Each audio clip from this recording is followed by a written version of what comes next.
별도 전과가 있는 남성이 건물 계단에 술에 취해 쓰러져 있는 피해자를 주시하고 있습니다. 피해자의 손에는 지갑과 휴대폰이 들려 있는데요. 이것을 보고 있는 걸까요?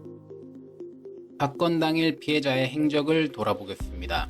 피해자는 늦은 시간 술을 진탕 마셔 귀가하지 못하고 한 건물 지하로 내려간 계단에 앉아 그 자리에서 잠을 자게 됩니다.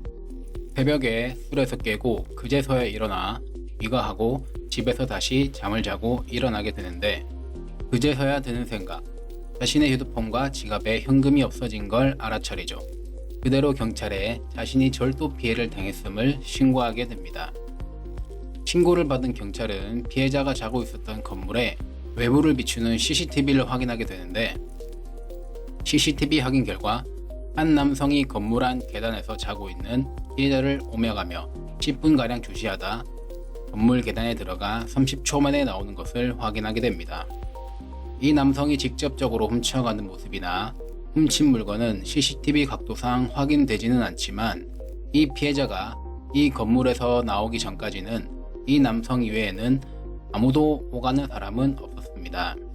이로써 경찰은 이 남성이 피해자의 휴대폰과 지갑을 보고 훔쳐간 범인이구나 생각하고 이 남성을 추적해 검거하게 됩니다. 그렇게 검거된 이 남성 잡고 보니 별도 전과가 있는 사람이었습니다.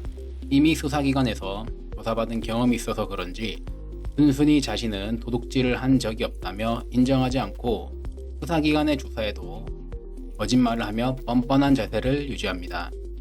CCTV 화면이 있다 해도 자백하지 않고 자신은 훔쳐간 적이 없다며 거짓말만 하죠. 그렇게 제출할 수 있는 증거는 남성이 피해자를 주시하는 모습이 담긴 CCTV 장면, 자신은 물건을 훔치지 않았다는 피의자 진술조서 정도죠.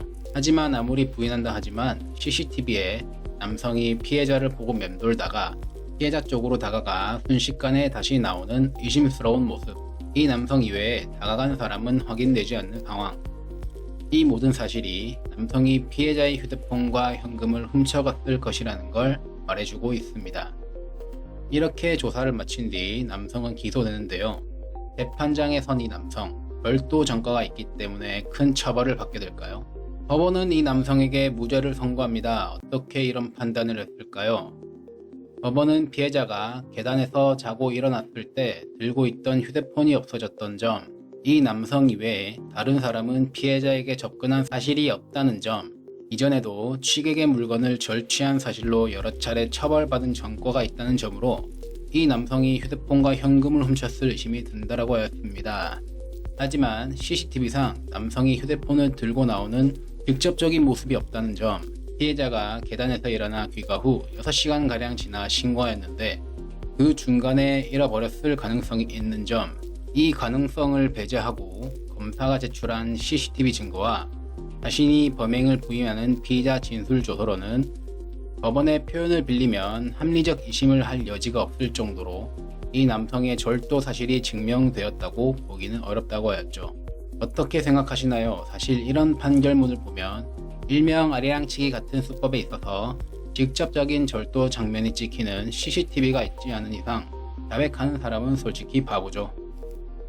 추가적인 증거를 수집하거나 CCTV가 있었는데도 불구하고 자백을 받아내지 못한 수사기관의 문제일까요? 아니면 다 알고도 직접적으로 절도 사실을 확인할 수 없어 무죄를 선고할 수밖에 없는 법원의 문제일까요? 솔직히 술에 취해 밖에서 잔 피해자도 문제가 없다고는 할 수 없지만 확실한 범인을 찾아놓고 자신의 휴대폰과 피해금을 돌려받을 수 없는 피해자만 안타깝게 되었죠. 오늘은 여기까지입니다. 감사합니다.